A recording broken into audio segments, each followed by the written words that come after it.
Delhi live देख रहे हैं आप और मैं हूं आपके साथ आशीष प्रमोद गोस्वामी। दिल्ली के जवाहरलाल नेहरू स्टेडियम में हुनर हाट का शुभारंभ किया गया। इस कार्यक्रम में केंद्रीय मंत्री भूपेंद्र यादव, मुख्तार अब्बास नकवी और मीनाक्षी लेखी समेत तमाम नेता शामिल हुए। आज से 5 जनवरी 2022 तक चलने वाले इस हुनर हाट में देश के 30 से अधिक राज्यों के 700 से ज्यादा दस्तकार, शिल्पकार, कारीगर और पारंपरिक पकवानों के उस्ताद भाग ले रहे हैं।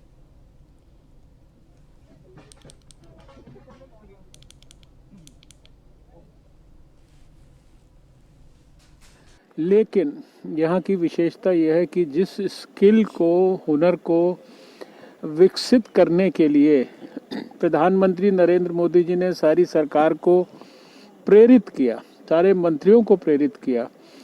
लोगों का हुनर विकसित होने के बाद उस हुनर को प्रैक्टिकली लोगों तक पहुंचाना और उसके माध्यम से अपनी जो रोजी रोटी है उसको भी प्रभावशाली बताना, यानी सारे देश के ऐसे हुनर वाले लोगों को भारत की राजधानी में स्थान देना, जहां लाखों उनके लिए दर्शक उपलब्ध हैं, लाखों खरीदार उपलब्ध हैं और फिर उसके कारण जो उनकी रोजी रोटी में इजाफा होगा, उसमें से कोई भी शेयर कोई ऑर्गेनाइजर्स का नहीं है, सरकार का नहीं है, व्यवस्था का नहीं है, सब कुछ उनके लिए है। भागों में हमारे देश के जो दस्तकार हैं, शिल्पकार हैं, कारीगर हैं, उनकी जो जानदार और शानदार विरासत है, स्वदेशी विरासत, उसको ये हुनर हाट मौका और मार्केट तो देता ही है, उसके साथ ही स्वदेशी को स्वावलंबन के रास्ते पर भी ले जाने का ब्रांड एम्बेसडर हुनर हाट साबित हो रहा है। इसके अलग लेखी जी पहुंची हुई है, जहां हुनर हाट के अंदर हम बात करेंगे मीनाक्षी लेखी से। मैम, मैं तो मुख्तार अब्बास नकवी जी को बहुत शुक्रिया कहना चाहती हूँ। और ये 35वां हुनर हाट उन्होंने लगाया है, तो देश की सभ्यता, संस्कृति को लोगों के बीच प्रचलित करने का काम और हमारे जितने कारीगर भाई बहन हैं उनके लिए रोटी रोजी अर्जन का काम और देश भर में जो वोकल फॉर लोकल वाला संदेश है और आत्मनिर्भर भारत वाला, वो सब तक पहुंचाने का काम किया है। और इतना सुंदर आयोजन है जिसमें खान पान से लेकर पहनने के वस्त्र, घर सजाने की चीज़ें, मार्बल का काम, बर्तन, सब कुछ यहाँ पर उपलब्ध है। और देश भर के आर्टिस्ट आए हुए हैं जो कि डायरेक्टली बिना बिचौलियों के वो अपना सामान बेच पा रहे हैं। तो मेरा आग्रह रहेगा पूरे क्षेत्रवासियों से और दिल्ली की जनता से कि आप ज़रूर आएं और ज़रूर कुछ सामान खरीदें, क्योंकि देश को आत्मनिर्भर भारत बनाना है तो आप सबका सहयोग और हमारी देशी वस्तुओं का प्रचलन दोनों की आवश्यकता है। लोगों ने यहाँ पे पार्टिसिपेट किया, कितने राज्यों में? यहाँ पे 700 से ऊपर देश के सभी राज्य मौजूद हैं और 700 से ऊपर जो है स्टॉल्स यहाँ पर हैं।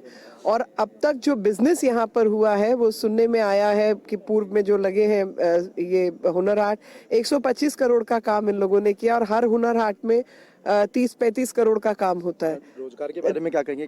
देखिए, स्वरोजगार, यही स्वरोजगार का सबसे बड़ा माध्यम है और देश की धरोहर को बचा के रखना और देश की धरोहर को अगली पीढ़ी तक पहुंचाने का काम ये हमारे कारीगर भाई बहन कर रहे हैं। और जिसको प्रोत्साहन देने के लिए नकवी साहब का मंत्रालय काम कर रहा है और वो खुद पर्सनली इन सब चीज़ों को सुपरवाइज कर रहे हैं। तो मैं तो भारत सरकार का धन्यवाद करना चाहती हूँ और नकवी साहब का खास तौर पर कि प्रधानमंत्री जी ने जो पथ सबको दिखाया, हम सबको रास्ता बताया, उन्होंने उस पर आगे बढ़कर काम किया और देश के कारीगरों को प्रोत्साहन दिया। धन्यवाद मुझसे बात करने के लिए। तो ये थे हमारे साथ मीनाक्षी लेखी जी। हमने बात करी है हुनर हाट में किस तरीके से आयोजन किया जा रहा है। कैमरामैन राजकुमार के साथ मैं कमल किशोर, न्यूज़ 1 इंडिया, दिल्ली। दिल्ली के जवाहरलाल नेहरू स्टेडियम में हुनर हाट का आगाज़ हो चुका है। इस समय देख सकते हैं आप, मैं इस समय मौजूद हूँ दिल्ली के जवाहरलाल नेहरू स्टेडियम में, जहां हुनर हाट लगा हुआ है। और मेरे साथ में आप मेरे पीछे देख सकते हैं तमाम वो मंत्री हैं यहाँ पर पहुँचे हुए हैं। अब्बास नकवी जी, मीनाक्षी लेखी, भूपेंद्र यादव जी और हर्षवर्धन जी यहाँ पे पहुँचे हुए हैं। वो जो यहाँ पर स्टॉल लगे हुए हैं उसका मुआयना करते हुए और उन्होंने जो यहाँ पर व्यंजन थे उसका भी लुत्फ उठाया है। कैमरामैन राजकुमार के साथ मैं कमल किशोर, न्यूज़ 1 इंडिया, दिल्ली। दिल्ली के डिप्टी सीएम मनीष सिसोदिया ने आज प्रेस कॉन्फ्रेंस की। उन्होंने कहा कि सीएम अरविंद केजरीवाल कहते आए हैं कि आज हम जो हैं बाबा साहब अम्बेडकर की वजह से ही है। आज के युवा उनके जीवन से प्रेरणा ले सके, इसके लिए दिल्ली सरकार म्यूजिक कंसर्ट के तहत 50 शो करने जा रही है। मनीष सिसोदिया ने आगे कहा कि शो के टिकट मुफ्त होंगे, लेकिन उसकी बुकिंग पहले करवानी पड़ेगी। इसके लिए हेल्पलाइन नंबर आज जारी कर दिए गए हैं। मनीष सिसोदिया ने कहा कि मैं लोगों से कहूँगा कि ये शो ज़रूर देखने आए। बाबा साहब ने हमारे लिए बहुत कुछ किया है, हम उनके कर्जदार हैं। ये बहुत भव्य शो होगा। मुझे लगता है कि हमें किसी को भी शिक्षित करने के लिए ऐसे महान लोगों के जीवन पर कुछ करना चाहिए। बाबा साहब ने हमें बराबरी का हक दिया है। मैं निवेदन करूंगा कि सभी आएं और इस शो को देखें। अभी जिस तरह की परिस्थिति है और उस समय थिएटर और सिनेमा और ये सब परमिटेड है, अगर कुछ स्थिति ये ऐसी परिस्थिति बनती है तो उसमें एक सेकंड कॉल लिया जाएगा, लेकिन as of now theatre cinema सब खुले हैं और उसी तरह से हम आगे बढ़ रहे हैं। पर पूरा कोविड प्रोटोकॉल्स और इन सबको पूरे ध्यान में रखते हुए, इसीलिए इतने बड़े हॉल में अभी हम कम सीट्स ही लेके चल रहे हैं। इसीलिए मैंने रिक्वेस्ट किया है सब लोगों से कि सीट्स काफ़ी लिमिटेड हैं, सो बेटर है कि लोग बुक कर लें। अभी बीजेपी द्वारा डिबेट की चुनौती को स्वीकार करते हुए आम आदमी पार्टी के एमसीडी प्रभारी दुर्गेश पाठक ने कहा है कि डिबेट लोकतंत्र का एक महत्वपूर्ण हिस्सा है। मुझे खुशी है कि बीजेपी ने आम आदमी पार्टी को डिबेट की चुनौती दी। आम आदमी पार्टी इसे स्वीकारती है। खुद मैं एमसीडी के हर मुद्दे पर डिबेट करने के लिए तैयार हूं। दुर्गेश पाठक ने बीजेपी मेयर से डिबेट के स्थान और समय की जानकारी मांगी और कहा कि आशा है कि अब आप इससे नहीं भागेंगे। दुर्गेश पाठक ने कहा कि कल भारतीय जनता पार्टी के मेयर ने आम आदमी को डिबेट के लिए चुनौती दी है। उनका कहना है कि आम आदमी पार्टी ने दिल्ली बीजेपी पर जो भी आरोप लगाए हैं ये सभी गलत है, इसलिए वह इस पर बहस की चुनौती दे रहे हैं कि आप पार्टी से कोई भी आकर डिबेट करे और इन सभी आरोपों को साबित करे। नमस्कार साथियों, कल भारतीय जनता पार्टी के मेयर साहब ने एक डिबेट के लिए चुनौती दी है। उन्होंने कहा है कि आम आदमी पार्टी जो भी आरोप लगा रही है वो सारे आरोप गलत हैं और इसके ऊपर वो चुनौती देते हैं कि कोई भी आ जाए उसके साथ वो डिबेट करना चाहते हैं। आम आदमी पार्टी पूरी तरह से रेडी है। मैं पूरी तरह से मेयर साहब आपसे डिबेट करने के लिए तैयार हूं। आप जगह बताएं, आप टाइम बताएं, कहां आना है आप ये बताएं। आपसे डिबेट करेंगे, एमसीडी के मुद्दों के ऊपर डिबेट करेंगे। आपसे डिबेट करेंगे कि कैसे 15 साल के अंदर आप भारतीय जनता पार्टी सत्ता पे काबिज है एमसीडी के और आज कर्मचारियों को तनख्वाह नहीं मिल रही है। हम आपसे डिबेट करेंगे, हम आपसे चर्चा करेंगे कि कैसे 15 साल से भारतीय जनता पार्टी एमसीडी में काबिज है और दिल्ली इतनी गंदी हो गई। किस तरह से आज दिल्ली देश में सबसे नीचे स्थान पे है गंदगी के उस पे, और खुद ये मोदी जी के सर्वे में आया है। दिल्ली में अपराध के ग्राफ पर नियंत्रण लगाने और सामुदायिक पुलिसिंग पर जोर देने के मकसद से रोहिणी जिले के बेगमपुर डीसीपी ऑफिस में एक कार्यक्रम का आयोजन किया गया। इस कार्यक्रम का आयोजन दिल्ली पुलिस की तरफ से किया गया था। इस कार्यक्रम के में मुख्य अतिथि के तौर पर दिल्ली पुलिस आयुक्त राकेश अस्थाना मौजूद रहे। इस कार्यक्रम का नाम खाकी के संग शिक्षा और उमंग रखा गया है, जिसका मुख्य उद्देश्य युवाओं को समाज की मुख्य धारा के साथ जोड़कर उन्हें अपराध की जनता से दूर कर शिक्षा और खेलकूद की ओर प्रेरित करना था, ताकि वह देश का नाम रोशन कर सकें। इस कार्यक्रम में नुक्कड़ नाटक, डॉक्यूमेंट्रीज, फिल्म और कई अन्य प्रस्तुतियां भी पेश की गईं। वह इस कार्यक्रम में पुलिस के तमाम बड़े अधिकारी शामिल हुए।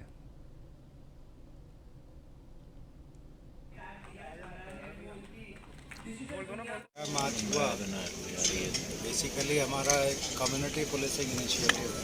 मोबाइल हाथ नीचे थोड़ा सा नेटवर्क के पास यहाँ के जो युवा वर्ग को शिक्षा के साथ खेल में जोड़ना, और अगर इस तरह का कोई अट्रैक्शन है कि क्राइम की दुनिया में जा सके, उस तरफ से उनको पीछे खींचकर समाज की जो मेन धारा है उसमें जोड़ना है।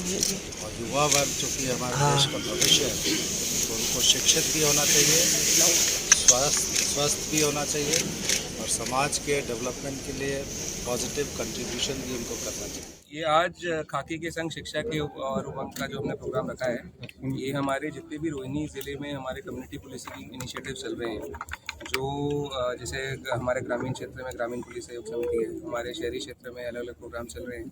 उन सभी प्रोग्राम्स का आज एक हमने कुछ का शोकेसिंग करी है, कुछ का नया इनॉग्रेशन किया है। अभी एक स्वाभिमान प्रोग्राम नया चलाने वाले हैं, जिसमें जो हमारे फीमेल माइग्रेंट वर्कर्स है, डोमेस्टिक वर्कर्स हैं, उनको फाइनेंशियल लिटरेसी, डिजिटल लिटरेसी की ट्रेनिंग दी जाएगी। साथ ही उनके बच्चों को बायजूस से ई-लर्निंग टैबलेट्स दिए जाएंगे।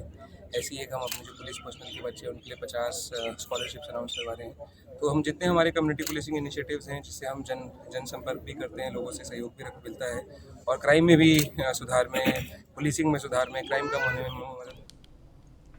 राजधानी दिल्ली में बदमाशों पर लगाम लगाने के लिए लगातार पुलिस द्वारा कार्रवाई की जा रही है। इसी कड़ी में बाहरी जिला पुलिस को बड़ी सफलता हाथ लगी है। पुलिस ने कादीपुर गांव में कपिल सांगवान उर्फ नंदू गैंग के कुख्यात गैंगस्टर को गिरफ्तार किया है, जिसकी पहचान सिद्धार्थ उर्फ सोमवीर के तौर पर हुई। दरअसल गुप्त सूचना के आधार पर पुलिस ने जाल बिछाया और आरोपी को आता देख उसे रुकने का इशारा किया, लेकिन आरोपी की तरफ से पुलिस टीम पर फायरिंग की गई, जिसके बाद पुलिस ने जवाबी कार्रवाई की और इस कार्रवाई में गोली आरोपी के पैर में लगी, जिसके बाद पुलिस ने आरोपी को धर दबोचा। तलाशी लेने पर आरोपी के पास से भारी मात्रा में हथियार बरामद हुए।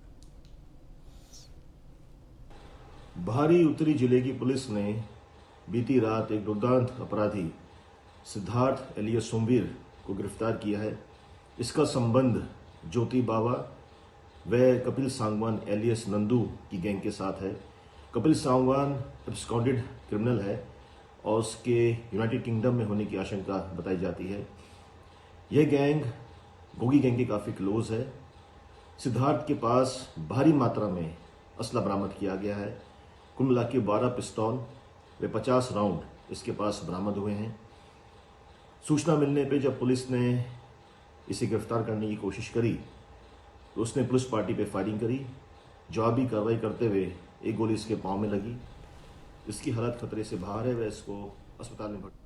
नॉर्थ जिले की कश्मीरी गेट थाना पुलिस को बड़ी कामयाबी मिली है। पुलिस ने एक ऐसे शातिर अपराधी को गिरफ्तार किया है जो बस अड्डे और रेलवे स्टेशन पर आने वाले बुजुर्ग यात्रियों को अपना निशाना बनाते थे और मौका मिलते उनका बैग और कीमती सामान लेकर फरार हो जाते थे। पुलिस ने आरोपी के पास से 51 चोरी की ट्रॉली, कैरी बैग और 26 चोरी के मोबाइल बरामद किए।